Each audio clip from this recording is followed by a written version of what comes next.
नमस्कार आणि good morning family. तर बघा, आज कामावर आहे ना, मी पेस्टो राईस बनवणार आहे। तर त्याचीच रेसिपी आजच्या व्हिडिओतनं तुम्हाला दाखवणार आहे। तुम्हाला तर माहिती आहे मी जेवण बनवायचं काम करते आणि मी आता कामावर चालली आहे आणि कामावर आज मी पेस्टो राईस बनवते। त्याचीच रेसिपी तुम्हाला व्हिडिओत दिसणार आहे। तर बघा, पॅन गरम केलं आहे, त्याच्यात 1 चमचा ऑलिव्ह ऑइल टाकलं आहे, थोडेसे कॉर्न टाकलेत, गाजर बारीक चिरलेलं टाकलं आहे, ढोबळी मिरची शिमला मिरची टाकलेली आहे बारीक चिरून, त्यानंतर ही येलो बेल पेपर बारीक चिरून टाकलेली आहे, त्यानंतर रेड बेल पेपर बारीक चिरून टाकलेली आहे। म्हणजे आपल्या घरात ज्या ज्या व्हेजिटेबल्स आहेत ना त्या बारीक चिरून आपल्याला टाकायच्या आहेत। मी गाजर, beans, corn, bell pepper red आणि येलो, कॅप्सिकम आणि हे बेबी कॉर्न हे पण बारीक चिरलेत आणि मस्त फक्त 1 ते 2 चमचा ऑलिव्ह ऑइलमध्ये आपल्याला व्यवस्थित परतून घ्यायचे आहेत। तुम्ही बटरमध्ये पण परतू शकतात आणि हे आपल्याला व्यवस्थित परतेपर्यंत आपल्याला पेस्टो सॉस बनवायचा आहे। तर पेस्टो सॉस म्हणजे खूप कमी इन्ग्रेडियंट्समध्ये हा पेस्टो सॉस बनतो आणि जर तुमच्याकडे या भाज्या पण नसतील तर फक्त पेस्टो सॉसनी तुम्ही हा पेस्टो राईस पण बनवू शकता। समजा तुमच्याकडे एवढ्या भाज्या नाही आहेत, फक्त शिमला मिरची, कॉर्न ह्याच 1-2 भाज्या आहेत, त्यासुद्धा फक्त भाज्या टाकून तुम्ही पेस्टो राईस बनवू शकता। तर बघा, भाज्या थोड्याशा वाफवल्यानंतर म्हणजे आपल्याला शिजवायच्या नाही आहेत, त्या पूर्ण थोड्याशा आपल्याला पॅनवर परतायच्या आहेत। तर मी मीठ टाकलेलं आहे, त्यानंतर ब्लॅक पेपर पावडर टाकलेली आहे आणि चिली फ्लेक्स टाकलेली आहे। तर हे सगळ्या वस्तू टाकून आपल्याला पुन्हा एकदा परतायचं आहे आणि मी आता ह्याच्यावर एक झाकण ठेवणार आहे आणि ते झाकण ठेवल्यावर मी पेस्टो सॉस बनवणार आहे। तर पेस्टो सॉस बनवण्यासाठी आपल्याला काय काय मटेरियल लागतं तुम्हाला सांगते। तर बेझिल्स घ्यायचे आहेत आपल्याला, बेझिल्स, त्यानंतर अक्रोड जर तुमच्याकडे नसेल तर तुम्ही काजू पण घेऊ शकता, पण मी अक्रोडच टाकते। बेझिल, अक्रोड आणि लसणाच्या 4-5 पाकळ्या आणि चीजचे क्यूब्सचे तुकडे आणि ऑलिव्ह ऑइल हे टाकून मी हे मिक्सरला बारीक केलेलं आहे। तर तुम्हाला परत सांगते, पेस्टो सॉसमध्ये मी काय टाकलं आहे, ह्याच्यामध्ये अक्रोड टाकलेले आहेत, बेझिल्स टाकलेले आहेत, चीजचे क्यूब्स टाकलेले आहे कट करून, ऑलिव्ह ऑइल टाकलेत आणि लसणाच्या 4-5 पाकळ्या टाकलेल्या आहेत। आणि जर तुम्हाला तिखट हवं असेल तर तुम्ही 1-2 हिरव्या मिरच्या पण टाकू शकता। तर मी ह्याच्यामध्ये चिली फ्लेक्स टाकलेलं आहे। ह्या मॅडमला म्हणजेच या दीदीला जास्त तिखट नको आहे, त्यामुळे मी हिरवी मिरची टाकलेली नाही आहे। हा पेस्टो सॉस या भाज्यांमध्ये टाकला आहे आणि व्यवस्थित हलवून घेतलेला आहे। तर आपला पेस्टो सॉस टाकल्यानंतर हे आपल्याला व्यवस्थित मिक्स करून घ्यायचं आहे आणि हा पेस्टो सॉस या भाज्यांना पूर्ण फ्लेवर येण्यासाठी एक वाफ येऊ द्यायची आहे। तर खूपच इझी, खूपच हेल्दी आणि खूपच टेस्टी अशी रेसिपी आहे। झटपट होते आणि खायला पण टेस्टी लागते। तर बघा, मी ह्याच्यामध्ये हा उकडलेला भात म्हणजे शिजलेला तांदूळ टाकते आणि शिजलेला तांदूळ टाकल्यानंतर हा व्यवस्थित पॅनमध्ये सगळ्या बाजूला पसरून घेणार आहे। मी जसा बघू शकता तुम्ही, मी हाताने कसा पसरवते, तुम्ही चमच्यानी पण पसरू शकतात।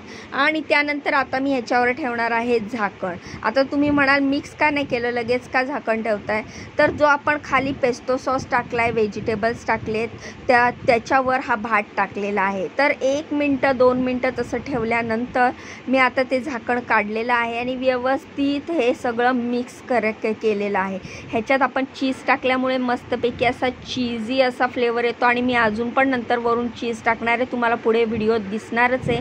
तर 2ही चमच्यांनी, कारण पॅन पूर्ण फुल भरलेला होता, पेस्टो राईस मी जास्त बनवलेला होता कारण हा 4 जणांचा पेस्टो राईस आहे। तर बघू शकता तुम्ही, हा मस्तपैकी पेस्टो राईस मी मिक्स करते आणि त्याचा जसं मिक्स करते त्याला छानच असा कलर येतो आहे।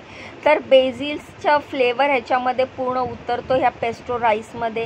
तुम्हाला पेस्टो राईस आवडतो का? तुम्ही कसा बनवता पेस्टो राईस मला कमेंट करून सांगा आणि ही रेसिपी तुम्ही ह्याच्या आधी कधी बनवली आहे का, खाल्ली आहे का, ते देखील कमेंट करून सांगा। तर हा पेस्टो राईस आज मी कामावर पहिल्यांदाच बनवलेला आणि त्या दीदीला खूप आवडला। त्या खूप तारीफ करत होत्या, त्या बोलत होत्या मी ऑफिसमध्ये टिफिनमध्ये घेऊन गेली तर सगळ्यांना खूप आवडला, मला खूप कमी खायला मिळाला, तर पुन्हा एकदा नक्की बनव। तर असं त्यांनी मला सांगितलं। मी म्हटलं ठीक आहे। मग आता त्यांनी एवढी छान कॉम्प्लिमेंट दिली आहे तर मी घरी पण हा पेस्टो राईस नक्की ट्राय करणार आहे। तुम्ही पण एकदा नक्की बनवून बघा कसा लागतो ते। आणि बघा, आता मी वरून थोडंसं ह्याच्यावर चिली फ्लेक्स टाकते चवीनुसार। आणि आता मी हे पुन्हा एकदा मिक्स करणार आहे आणि आता हिला आपण मस्तपैकी एक वाफ घ्यायची आहे। तर आज मी कामावर पेस्टो राईस बरोबर अजून काय काय रेसिपी बनवलेली आहे त्याचा फुल व्लॉग मी माझ्या चॅनलवर टाकलेला आहे, तो तुम्ही बघू शकता।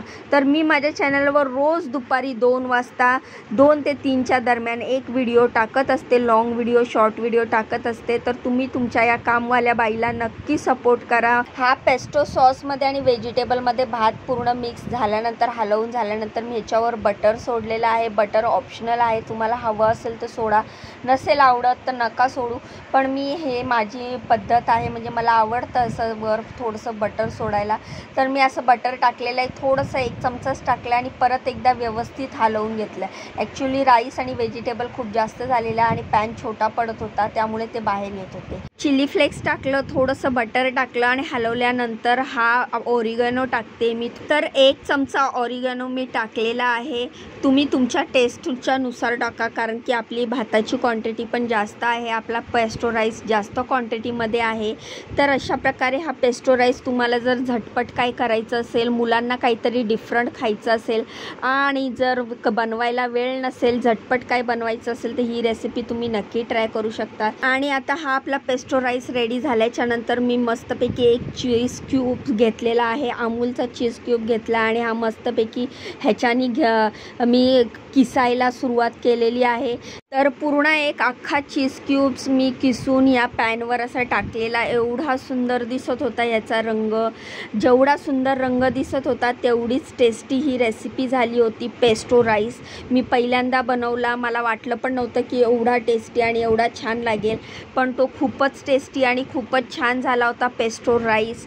तर तुम्ही पण मला वाटतं नक्की ही रेसिपी ट्राय करा। तर पूर्ण एक चीजचं क्यूब मी ह्याच्यामध्ये टाकलं आणि झाकण ठेवलं, म्हणजे चीज थोडंसं वाफ आली की ते मस्त चीजी होणार आहे। तर बघा 1 मिनिटानंतर मी झाकण काढते आणि तुम्हाला दाखवते, तर आपला हा पेस्टो राईस तयार आहे। तर तुम्ही पेस्टो राईस ह्याच्या आधी बनवला आहे का कमेंट करून सांगा। माझा पेस्टो राईसची रेसिपी तुम्हाला कशी वाटली ती देखील कमेंट करून सांगा। ह्या कामवाल्या बाईला खूप खूप सपोर्ट करा, मला तुमच्या सपोर्टची खूप गरज आहे। माझ्या व्हिडिओला लाईक करा, चॅनलला सबस्क्राईब करा, माझे व्हिडिओ जास्तीत जास्त लोकांना शेअर करा आणि असाच माझा जीवन प्रवास बघत राहा। माझ्या या यूट्यूब जर्नीचे मध्ये तुम्ही पण सहभागी व्हा आणि मला असाच सपोर्ट करा। तर आजच्या दिवसाची ही स्पेशल रेसिपी, कलरफुल रेसिपी कशी वाटली, तर ह्या अशाच कलरफुल भाज्यामुळे जसा ह्या भाताला रंग आला आहे, चव आली आहे, तसाच ह्या कलरफुल रंगामुळे आपल्या आयुष्यात पण छान चव यावे, आपल्या आयुष्यात पण छान छान रंग यावे ही सदिच्छा। तर जाता जाता व्हिडिओला लाईक करा, सबस्क्राईब करा, बाय।